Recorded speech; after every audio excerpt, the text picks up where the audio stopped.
Mes chers compatriotes, de métropole, d'outre-mer et de l'étranger, ce dimanche 30 juin, premier tour des élections législatives, le peuple français a répondu à l'appel des urnes avec la participation la plus importante depuis 40 ans.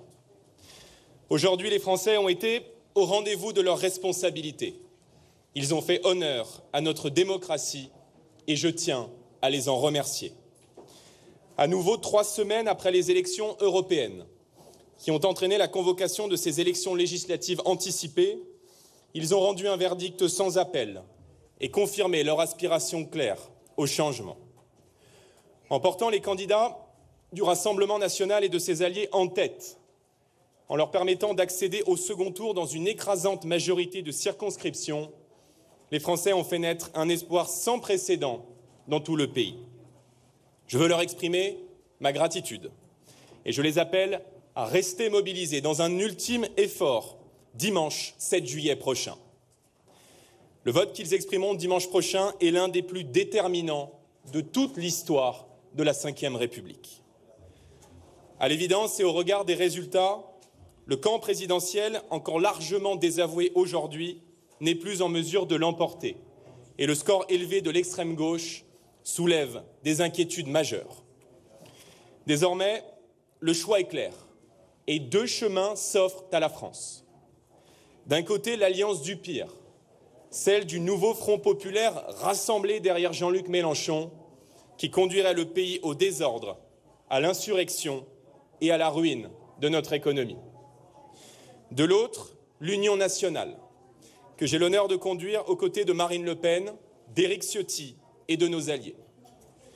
Cette alliance inédite, motivée par l'intérêt national, est désormais l'unique rempart républicain et patriote qui peut faire gagner la France, protéger nos institutions, rétablir la sécurité, décréter la paix fiscale et défendre le travail. Cette extrême gauche dangereuse a fait le choix d'investir des candidats communautaristes, fichés S, aux propos et à l'attitude inacceptables. Elle propose ouvertement dans son projet de désarmer la police, d'ouvrir grand les vannes de l'immigration, d'abolir la loi de lutte contre les squats, ainsi que la loi de lutte contre le séparatisme islamiste. Désormais sans limite morale, injurieux à l'égard des institutions et de tous ceux qui pensent différemment d'eux, M. Mélenchon et ses amis font courir à notre nation un péril existentiel. J'appelle donc ce soir tous les Français attachés à leur liberté, au redressement de la France, à me rejoindre pour amplifier la dynamique et faire gagner l'union nationale face à ceux qui entendent nous diviser, abîmer l'ordre public et bafouer nos valeurs. Dimanche prochain, si les électeurs nous accordent une majorité absolue pour redresser le pays, j'entends être le Premier ministre de tous les Français, à l'écoute de chacune et de chacun, respectueux des oppositions, ouvert au dialogue et soucieux à chaque instant de l'unité de la nation.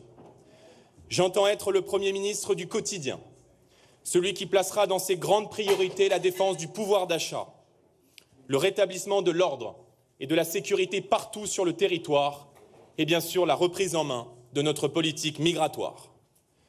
J'entends être un Premier ministre de cohabitation, respectueux de la Constitution et de la fonction du président de la République, mais intransigeant sur la politique que nous mettrons en œuvre au service de la France et au service des Français. 7 jours nous séparent désormais d'un choix historique et je souhaite que cette campagne de second tour puisse se déployer dans un climat apaisé, honnête, respectueux des institutions et des règles démocratiques. À toutes les Françaises, à tous les Français, je veux dire que je serai toujours le garant de vos droits, de vos libertés et de notre devise républicaine, celle qui unit tout le peuple de France dans une même promesse, liberté, égalité, fraternité. Le temps est venu de porter à la tête du pays des dirigeants qui vous comprennent, qui vous considèrent et qui vous aiment autant qu'ils aiment la France. Dimanche prochain, la victoire est possible et l'alternance est à portée de main. La France et la République doivent l'emporter. Soyons unis, soyons rassemblés Soyons mobilisés pour le changement. Vive la France et vive la République.